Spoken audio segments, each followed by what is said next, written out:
इसके अलावा बात करते हैं सेंट्रल मोटर व्हीकल रूल्स 1989 को अमेंड कर दिया गया है। नए कानून आने के बाद कई सारे लोगों में चर्चा है कि ये नए कानून है क्या, उस पर थोड़ी सी रोशनी डालेंगे। सबसे पहले आपको बता दूं कि कानून बदले जाएंगे या नहीं बदले जाएंगे, पर उससे पहले आम जनता और ट्रैफिक पुलिस को बदलना होगा, का मुजाहरा, जिसका एक एग्जाम्पल मैं आपको छोटी सी इस वीडियो में दिखाने वाला हूँ।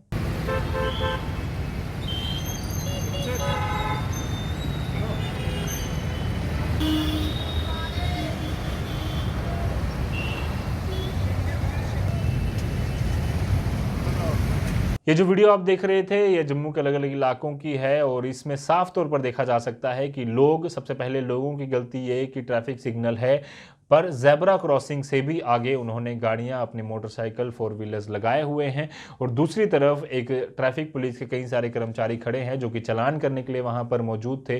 बावजूद उसके उन लोगों ने ये चीज़ नहीं देखी और पूरी तरह से इग्नोर किया। आपको बता दूं कि कुछ दिन पहले भी इस चीज़ पर काफ़ी बहस हुई थी कि एक बाइक का टायर जो है वो जेब्रा क्रॉसिंग पर थोड़ा सा चढ़ा हुआ था, जिसके बाद उस व्यक्ति को चालान किया गया। पर इस चीज़ का चालान हो या नहीं हो, पर ज़रूरी है कि आम जनता इसके लिए अवेयर हो कि ट्रैफिक नियम तो बदले गए हैं और इसमें ट्रैफिक पुलिस भी अवेयर हो कि ट्रैफिक नियम बदले गए हैं, पर उसको दुरुस्त करने की, सिस्टम को दुरुस्त रखने की जो जिम्मेदारी है वो ट्रैफिक पुलिस पर, आम जनता पर, एडमिनिस्ट्रेशन पूरी तरह से है। कुछ रूल्स मैं आपको समझाने की कोशिश करता हूँ। सबसे पहले आपको बता दूँ कि एक चीज़ बार बार चल रही है कि अब ई चीज़ें, इलेक्ट्रॉनिक सारी व्यवस्था जो है वो कर दी जाएगी, आईटी एनेबल सारे सिस्टम कर दिया जाएगा, जिसका कुछ दिन पहले हमारे संवाददाता सोमिल बरोल ने आपको डिटेल में रिपोर्ट भी बताई थी कि क्या क्या चीज़ें होंगी। उसी को ये जो कानून है वो और सशक्त करता है। आपको बता दूं कि मोबाइल फ़ोन अब जो है चलाना जिस तरह से पहले वो था, मना था, वैसे ही अब भी मना होगा, पर उसके एक चीज़ के लिए अलाउ किया गया है जिसमें गूगल मैप्स या फिर नेविगेशन का इस्तेमाल आप कर सकते हैं। अगर आप फ़ोन कर रहे हैं गाड़ी चलाते हुए या टेक्स्ट कर रहे हैं तो उसमें 1000 से लेकर 5000 रुपये तक का चालान आपका किया जा सकता है। इसके अलावा आपको बता दूं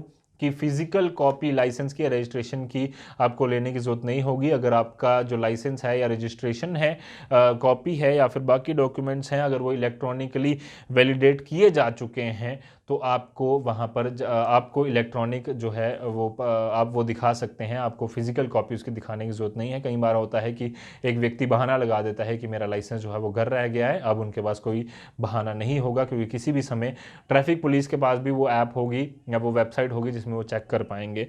आपको बता दूं कि इसके लिए वैलिडेट करने के लिए, इलेक्ट्रॉनिकली वैलिडेट करने के लिए आपको डिजी लॉकर या एम परिवहन में जाकर अपना जो पोर्टल या ऐप है उसमें जाकर अपना जो लाइसेंस रजिस्ट्रेशन कार्ड है उसे वहाँ पर वैलिडेट करवाना होगा। इसके अलावा लाइसेंस, रजिस्ट्रेशन डॉक्यूमेंट, परमिट और फिटनेस सर्टिफिकेट आपको फिजिकली दिखाने की ज़रूरत नहीं होगी अगर आपने वैलिडेट करवाए होंगे।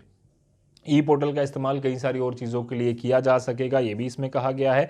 इसके अलावा जो लाइसेंस है, लाइसेंसिंग अथॉरिटी है, उससे भी आसानी इससे ज़रूर मिलेगी इस नए कानून से। उसका मकसद ये होगा कि जब भी ट्रैफिक पुलिस भी कई बारी अपना पावर का गलत इस्तेमाल कर कर एक व्यक्ति को एक से ज़्यादा बार चालान कर देते हैं या फिर अगर रिपीटेड ऑफेंडर होता है उसे छोड़ देते हैं, तो उस केस में अब उसे माफ़ नहीं किया जाएगा और हो सकता है कि उसका लाइसेंस भी कैंसिल कर दिया जाए और अकाउंटेबिलिटी इसमें ट्रैफिक पुलिस वालों की भी तय होगी। ये सारी चीज़ें इस कानून में कही गई हैं।